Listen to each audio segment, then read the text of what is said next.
Esse é um podcast em que eu, Rafael Machado, CEO e fundador da Traction, deixo mensagens e agora troco ideias e reflexões sobre growth e o mercado de crescimento de empresas. E hoje o recado é sobre alavancas de growth para varejo online, quem vende online, quem vende por e-commerce. E a gente aqui na Traction entrou numa missão de fazer esses estudos de marketing growth por mercado, assim como também a gente presta essa consultoria por mercado. Eu falo aqui no podcast, no YouTube, em todos os lugares que marketing depende de mercado e cada mercado se comporta de uma maneira. Então, se você faz marketing hoje e não conhece o seu mercado, você faz marketing meia boca. Para esse segundo episódio, aqui no Good Growth, eu trouxe o Vinícius Tavares, que tem uma carreira bem interessante no varejo, tem um background legal aí no varejo, me corrija se eu estiver errado. Trabalhou na Galo, trabalhou na Danone e fundou há exatos 3 anos? 5 anos. 5 anos? Faz tempo que está na luta aí, hein? Faz tempo. 5 anos a Capital Decor, que é um marketplace de comércios locais, as famosas APLs. A gente pode falar um pouquinho o que é APL. E hoje também é um dos nossos ilustres consultores aqui na Traction, atua com os nossos clientes em varejo online, que fazem vendas aí através de e-commerce. Então, eu agradeço você aceitar o convite aí. E vamos falar de varejo online? Boa. Prazer falar com todo mundo aí. Vamos falar um pouquinho de varejo convencional, varejo online e o que a gente tem aí de perspectiva. Só para garantir ali o seu background, APL é... Qual é a definição? APL é um arranjo produtivo local. O que é um arranjo produtivo local? O arranjo produtivo é um conglomerado de empresas que trabalham basicamente no mesmo segmento. A forma mais fácil de falar isso é mais ou menos sapato de frango. Então, quando você tem o sapato de frango, o que você tem? Você tem uma APL de sapatos. Então, a APL de sapatos, o que ela vai envolver? O produtor de couro, que precisa fornecer o couro, o produtor de borracha para a sola, o produtor de caixa e tudo mais. Então, o que acontece? Aquele ecossistema, aquele conglomerado gira em torno de um tipo de indústria, mas ele tem várias empresas compostas. Então, esse é o conceito principal de um arranjo produtivo. E a Capital Decor hoje, então, ela pega essas APLs, traz para um marketplace para que eles sejam sellers e vende isso para o público final. Comércios que eram locais, né? Não estavam no online, né? Exatamente. A Capital Decor, ela nasce principalmente na cidade que eu nasci, né? Que é Porto Ferreira, que é um arranjo produtivo local baseado em cerâmica e decoração. Hoje, Porto Ferreira é considerada a capital nacional da cerâmica artística e da decoração. E com isso, o que a gente entende? A gente entende que cada região tem suas especificidades próprias. Então, através da especificidade desse business, a gente criou a Capital Decor para o quê? Para atender principalmente esse ramo de decoração, cerâmicas e decoração. Então, começamos aqui em Porto Ferreira, nesse cenário, entendendo o ecossistema, porque cada ecossistema tem uma dor. Então, é uma das perguntas que muita gente faz, Vinícius, putz, mas tem um marketplace, mas você tem Magalu, você tem Mercado Livre, você tem Shopee e tudo mais. Esses caras, lógico, trabalham muito bem e tudo mais, mas são extremamente generalistas. Quando você cai no arranjo produtivo, você tem algumas especificidades que o generalista não consegue absorver para dentro da capacidade dele e para dentro das regras dele. Então, é no entremear das regras que você consegue operar e, a partir daí, você cria esse desafio aí.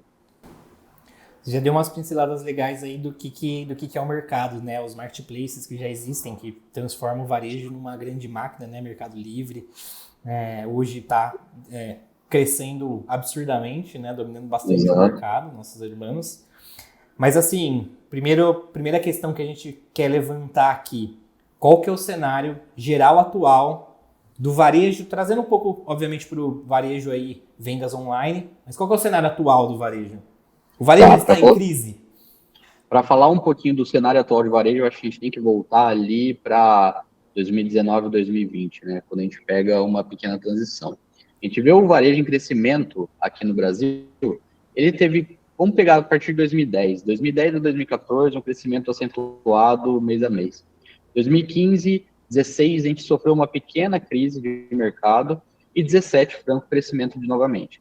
Então, quando você pega, assim, uma média do varejo, você tem praticamente 4 anos bons, 2 anos de crise, 5 anos bons, 1 ano de crise. Então, isso vai acontecendo frequentemente, é ciclo do mercado. Você pega, a cada 5 anos a gente tem uma crise mundial, praticamente, e o varejo vai acompanhando essas tendências. Quando a gente chega ali em 2020, o que a gente tem? A gente tem o caso que não dá para pular, que é o caso da pandemia, né? Então, no caso da pandemia, o que a gente teve no mercado? A gente teve uma reviravolta muito grande. E essa reviravolta muito grande, como foi algo sem precedente no mundo moderno, ninguém conseguiu prever muito bem como que iam acontecer as coisas e como elas iam se comportar. Então, vamos para os principais dos pensamentos básicos, né? Quando chega 2020, 2020 para 2021, quando a gente começa a ter a pandemia pegando e tudo mais, a gente tem, primeiro, os bares fechando, lógico. Então, a gente tem uma dificuldade no varejo físico extremamente forte, as pessoas não saindo de casa. Então, é claro que isso ia acontecer, que a gente ia ter uma queda de demanda absurda.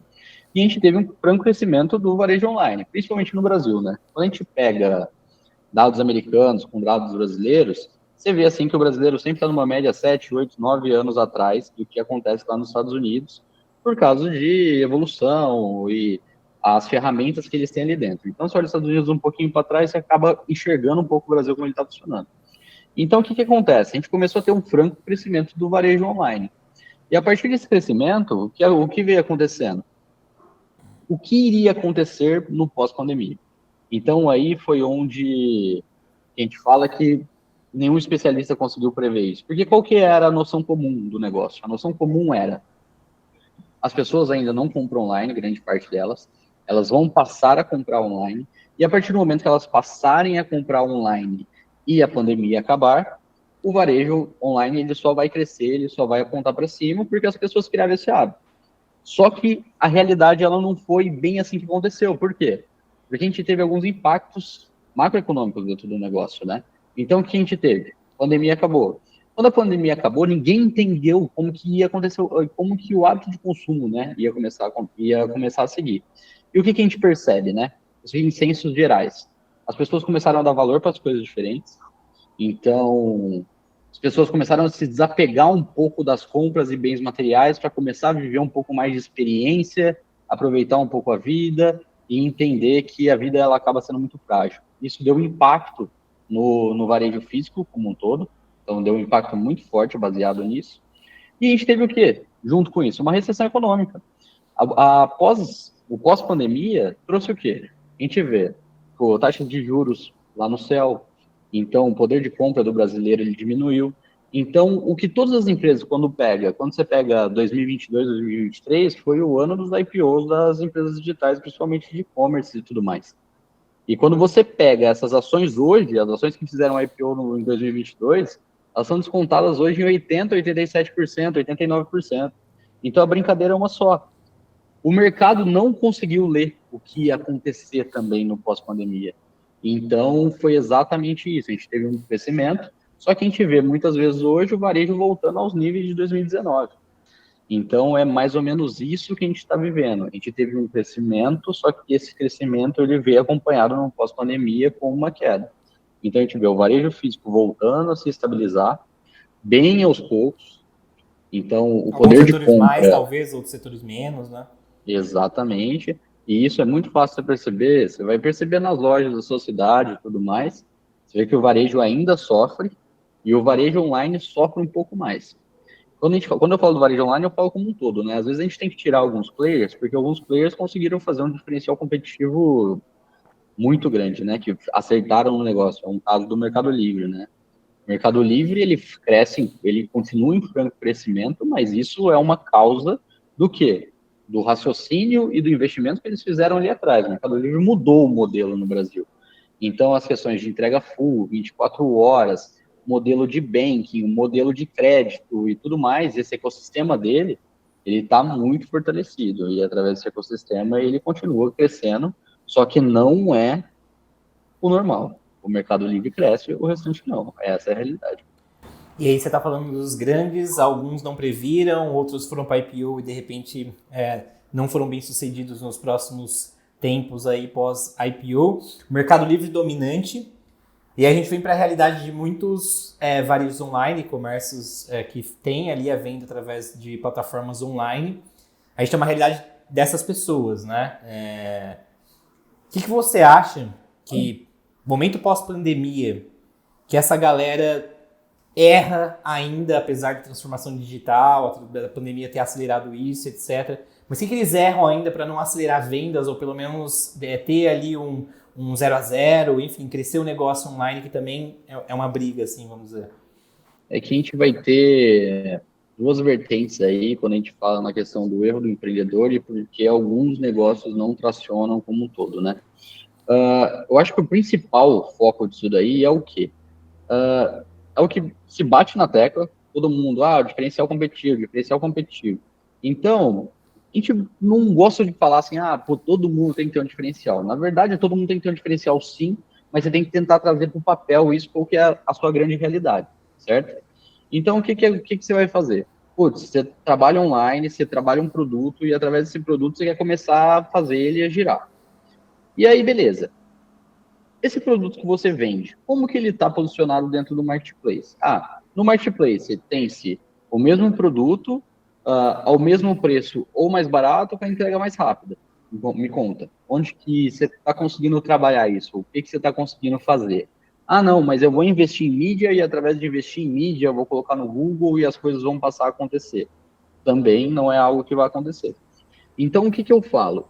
A primeira coisa, às vezes a gente pensa muito em marketing e não pensa em produto. Esse é um grande problema que a gente percebe que as pessoas, às vezes, vão para as agências e falam assim, eu tenho meu business, e aí eu vou para a agência, os caras são bons, eles vão para a agência ou para a consultoria, etc., para quem vai operar o marketing para eles, e os caras vão fazer vender. E quando, na realidade, é inverso esse business, né? Você precisa ter o produto e uma operação, e o marketing ele acaba sendo uma consequência direta disso. Direta. Então, o que eu pego muito hoje isso acontecendo eu tive uma ideia maravilhosa, a ideia não tem nada de diferente, só que quando a gente vai ver, o business dele não funciona e acredita que o marketing vai resolver. E quando a gente chega no marketing, o que acontece? O que aconteceu de 20 para cá? Quando a gente fala em investimento em mídia, Google, Facebook, os custos, né, eles dobraram, triplicaram no meio desse caminho. Então, o custo de mídia está muito caro. Por quê? Muita gente veio para online. Ao mesmo tempo que veio muito comprador, veio muito fornecedor, mais gente aprendendo e o custo aumentando e tudo mais. Então, isso quer dizer, se você não trabalhar o seu produto hoje, ou serviço, ou etc., não é o marketing que vai resolver, porque o que vai acontecer? A tendência Vai é começar piorar, a gastar. inclusive, né? A tendência é piorar, porque às vezes engana, porque às vezes você vai deixar muito em marketing, e aí você não vai ter uma margem saudável, razoável, e não tendo uma margem saudável, razoável, você não vai conseguir ter um negócio. Então, o que eu falo hoje é o quê? Para cada um tem que olhar mais para o seu negócio e cada vez tentar sair só do marketing. Porque a gente é paulada toda hora em mídia social, etc. Marketing isso, eu botei dinheiro no Facebook e voltou 30 vezes e não sei o que lá, blá, blá, blá, blá. Quando, na verdade, a construção de um negócio é muito mais do que isso, é muito mais. Então, de ordem cronológica, que hoje um negócio que está querendo crescer no varejo online, está querendo entrar para o varejo online, venda por e-commerce, primeiro, diferencial. Produto. Segundo lugar, tecnologia e a forma que você se apresenta, né? Então, segundo lugar, você tem que ter uma tecnologia, mas as tecnologias hoje estão muito bem dissolvidas, né? Então, por exemplo, às vezes as pessoas, isso é uma dificuldade que o empreendedor tem. Às vezes o empreendedor ele gosta de tentar inventar a roda que já existe. Então, beleza. O cara quer fazer um e-commerce, não, ele quer montar um e-commerce dele, que não sei o que lá, porque aqui não atende, etc. Quando ele tem uma loja integrada ali de R$ 59,90, que muitas vezes pode resolver o problema dele e que vai ser 100 vezes melhor do que ele vai fazer nos próximos 3 anos, até melhorar e conseguir chegar. Então, não inventar a roda / tecnologia, eu acredito que seja o ponto 2 aí que a gente pode falar, né? E quando a gente fala no varejo online e-commerce, já está muito dissolvido. A gente pega casos de marketplace, etc., que já tem as diferenciais, né? Aí já não tem muito milagre, não tem muita coisa pronta, mas no e-commerce em geral é isso. Então, recapitulando, falamos primeiro, produto. Você tem que ter um produto e uma operação bem feita. Pilar 2, tecnologia. A tecnologia tem que estar presente e tudo mais. A terceira, canais de venda. O que acontece? Quando a gente fala que cada business é um business, isso é fato. Talvez você vai vender um negócio que as pessoas ainda não estão procurando. Então, para isso, você tem que ter um canal de comunicação que as pessoas entendam o que você vende e que elas sintam vontade de comprar. Então, nesses casos, a gente fala, mídia social é muito importante, a personalização do negócio. Isso o quê? Você tem que colocar a intenção de consumo dentro do seu consumidor. E, às vezes, a gente vai para o lado 2, que é o quê? Às vezes você vende um produto que as pessoas já estão buscando, você tem uma melhoria de mercado ou alguma coisa assim. Nesse caso, você tem que pensar em pilares um pouco diferentes. Putz, como que está a sua oferta? Como que você está agregando valor? Como que está a sua marca? Como que estão as coisas bem posicionadas? Então, quando a gente fala de pilar 1, 2 e 3, eu acredito muito que seja isso, Rafa. Que tendo essas três coisas, o caminho das coisas começarem a tracionar é muito melhor. Eu vou colocar um ponto aqui, porque como a gente vivenciou bastante projetos de varejo online, alguns juntos, outros você tocando com outros times aí, existe um problema muito grande que normalmente o empreendedor não está preparado, que não é o tráfego pago, que não é muitas coisas ali relacionadas a marketing, sim relacionadas a tech. Então, o cara quer criar do zero algumas coisas e tem muita coisa pronta, tem os plugins, tem os hackzinhos de tech ali para você poder fazer e muitas ideias de como implementar coisas de tecnologia para poder resolver problemas que, na verdade, não deveriam ser resolvidos. Mas, assim, sendo mais pragmático na pergunta que tecnologia hoje o empreendedor, o gestor de projetos ali de varejo online, quais tecnologias são indispensáveis do cara saber? Tá. Quando a gente vai para tecnologias indispensáveis que o cara tem que saber para ele poder girar um negócio, que é o entendimento das coisas que já existem, né? Então, a primeira coisa que ele precisa entender, ele vai para uma plataforma própria ou ele vai para uma plataforma comprada? Essas são as duas questões, cara, que são extremamente importantes. Por quê? Quando você vai para uma plataforma própria, e quando eu falo de própria, é o quê? Algo que esteja hospedado dentro do seu servidor. Se tem algo hospedado dentro do servidor, a gente vai chamar aqui de plataforma própria, que seja um e-commerce, ou algum Magento, ou algo assim. Ele tem que entender todo um ecossistema por trás. Ele tem que entender que por trás tem um servidor, por trás ele tem que gerenciar velocidade, por trás ele tem que gerenciar hack, ele tem vários gerenciamentos por trás que impactam diretamente no negócio e que muitos entram nessa seara e não sabem. Recurso de servidor, às vezes o servidor dele está formatado para não receber tráfego, às vezes ele está deixando de ter venda por causa de velocidade. Então, quando a gente pega a pessoa que quer trabalhar numa plataforma própria, é importante que ela entenda o ecossistema todo como ele funciona. Então, a primeira dica que eu dou, se você não é um cara curioso, que acha que pode deixar as coisas na mão de terceiro, não vá para uma plataforma própria. Pague alguém para que já tenha e te alugue esse conhecimento. Se você não tem essa curiosidade, esquece, porque é um mundo por trás. Assim, você não está vendendo. Às vezes você não está vendendo porque a sua CDN, o firewall dela está bloqueando o tipo de comprador porque não está liberado os IPs do interior do estado de São Paulo. É o tipo de exemplo de problema que você tem que resolver quando você vai para uma plataforma própria. E você não tem força para isso. Porque quando a gente fala de empreender, qual que é a grande brincadeira? É que se você tentar um MVP, você tentar fazer o máximo com o menor valor possível, e é lógico que você não vai conseguir contratar um cara de tech que te entregue esse 360, talvez, a um custo razoável, senão você já começa o seu negócio investindo muita grana sem saber se ele é validado ou não. Então, a gente sai do modelo de startup convencional. A segunda parte, quando a gente vai para as plataformas prontas, o que a gente tem que entender? A gente tem que entender, a primeira coisa, quais são os pontos fortes e os pontos fracos de cada um. Qual é o meu segmento? Tem muito disso. Tem plataforma que começou muito focada em moda e hoje ela tem todas as funcionalidades que o mercado da moda precisa. Tem plataformas que começaram mais no varejo eletrônico. Então você tem que entender, dentro das opções de mercado que você tem, qual é a melhor para você. A segunda parte, quando a gente vai do mundo ideal, você contratou uma plataforma e tudo mais, de tecnologia que é importante você saber como que funcionam os complementos que vão te ajudar na gestão do negócio ali no dia a dia. Complementos, eu digo, são ferramentas adicionais. Então, a gente fala de ferramenta adicional, por exemplo. Vamos pensar em fretes, correto? Frete é uma coisa que muda toda hora. Então, você tem um e-commerce, e aí, o que você vai fazer? Você vai começar a testar várias possibilidades, as possibilidades que vão te dar mais margem. Putz, eu vou colocar o frete para dentro do produto? Eu não vou colocar o frete para dentro do produto? Eu vou cobrar o frete cheio do consumidor? Eu vou cobrar o frete pela metade do consumidor? Eu vou dar 70% de desconto e vou colocar um pouco na margem? O empreendedor ele precisa ter flexibilidade para testar. Porque como você está, talvez, começando um negócio e tudo mais, se você não tiver flexibilidade para testar, você vai ter que pegar o que a plataforma te entrega e vai ter que modelar seu negócio em cima daquilo. E, às vezes, o pilar de crescimento que você precisa está ali, numa mexida que a plataforma não te dá. Então, vou voltar para esse exemplo do frete. Então, que ferramenta você tem que saber? Putz, você tem que saber que existe uma Frenet. A sua plataforma, ela consegue conectar na Frenet? Sim, consegue. Pô, legal. O que a Frenet me dá?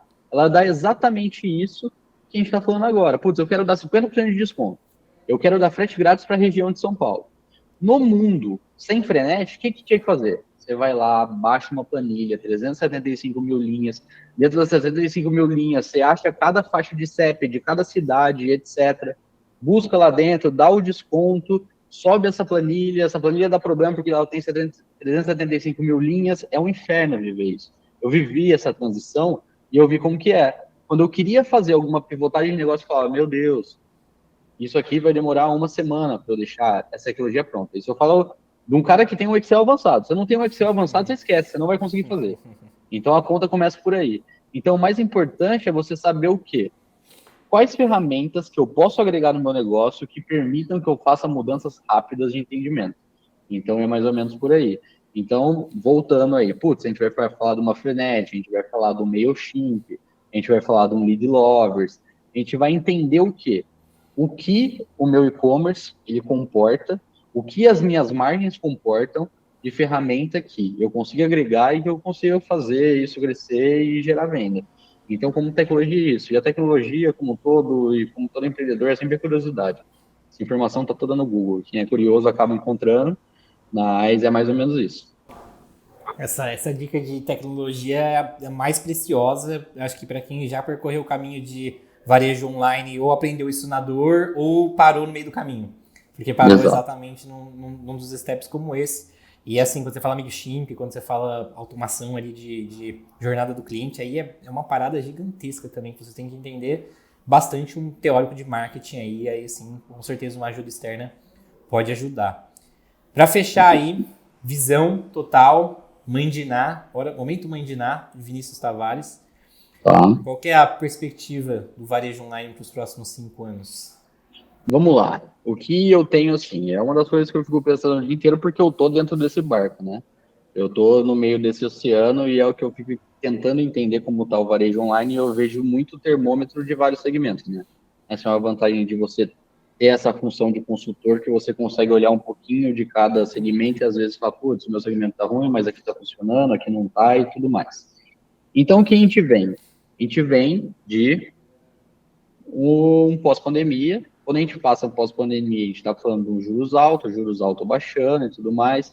A gente tem que acreditar, a nossa força e a gente como brasileiro, a gente tem que acreditar que o governo está fazendo um bom trabalho e é o que resta para a gente, são as coisas que a gente pode manipular. A gente tem que manipular o que a gente pode, o que a gente não pode, e a gente tem que vir com os dados e começar a trabalhar. A gente tem que acreditar que o governo está fazendo um bom trabalho para que a gente possa fazer o nosso. Então, o que eu enxergo? A gente vê uma tendência de queda de juros. Tendência de queda de juros, ela vai acabar influenciando em algum momento no aumento da oferta de crédito. Quando a gente fala do aumento da oferta de crédito, a gente vê que quando o crédito está em alta, o consumo ele tende a se elevar. Então, a partir desse primeiro cenário, são os primeiros passos que a gente dá. Os juros ainda está muito alto, vai cair 0,5 ao mês, a cada 3 meses, etc. Então, a gente tem uma curva lenta. E o que eu acredito? Eu acredito, assim, que o varejo, principalmente o online, ele vai vir com uma curva de crescimento. A gente viu que a embarrigada mesmo foi no ano passado, como um todo. Só que o que eu acredito é que a volta plena de como as coisas vinham funcionando ali em 2019, de crescimento no geral do varejo como um todo, que em 2026 a gente volte a ver uma retomada de falar de, putz, agora sim a economia pode estar estabilizada e as coisas vão voltar com força mesmo. Então, mais ou menos isso, Rafa, de imaginar, as coisas precisam de tempo, né? E o impacto foi muito forte. E não é previsão só minha, são previsões meio que gerais, assim, que a gente vê que vai precisar de um tempinho, a gente vai precisar de uns 2, 3 anos, só que é melhor 2, 3 anos com números positivos do que com números negativos, né? Um grande número negativo de um ano para o outro. Então, o importante é sempre estar crescendo, que seja pouquinho, mas que sempre esteja montando para cima, né? É isso que a gente espera aí para o negócio. Mas a gente fica muito à mercê de como o governo vai atuar e como a economia vai ajudar, né? Porque no final das contas o varejo é uma coisa simples, a conta é muito simples. acontece muito o quê? As pessoas precisam ter dinheiro para consumir. É essa a grande realidade. E enquanto o poder de compra não melhorar, o varejo não aumenta junto. É básico. É mais ou menos assim, cada um olhando para sua própria carteira e vendo como que estão as coisas. Eu imagino então que o seu voto é de paciência para quem está nesse mercado, Exato. mas nesse meio tempo de 2, 3 anos também existe um movimento de sobrevivência. Quem sobrevive nesses 2, 3 anos na alta ou no momento melhor de mercado também surfa uma onda muito grande, né? Então tem vantagens e desvantagens aí no planejamento de longo prazo, e a grande vantagem é que se você está olhando para isso, você sabe o momento de surfar a onda e o momento de sobreviver com um pouco mais de tranquilidade. Tranquilidade é difícil essa palavra, né? Mas um pouco mais de tranquilidade. Exato. Tem algumas regras que o mundo tenta mudar de tempos em tempos, mas elas continuam sendo um padrão, né? E nem quando a gente pega as empresas de tecnologia, muitos e-commerce como um todo e até mais. A gente vem numa tendência de mercado onde tinha uma alta disponibilidade de grana, e essa alta disponibilidade de grana fez com que chegou no momento que os negócios não necessariamente precisavam dar margem, né? Isso se dava por quê? Muito por causa da evolução tecnológica, que é o quê? A gente sempre fala que a gente chega primeiro bebe água limpa. E não é um movimento errado. É o quê? Ah, beleza, você chegou com uma tecnologia, você chega primeiro, você tem que expandir, e aquele momento talvez seja a hora de você aceitar margens negativas e tudo mais, porque você chegou primeiro.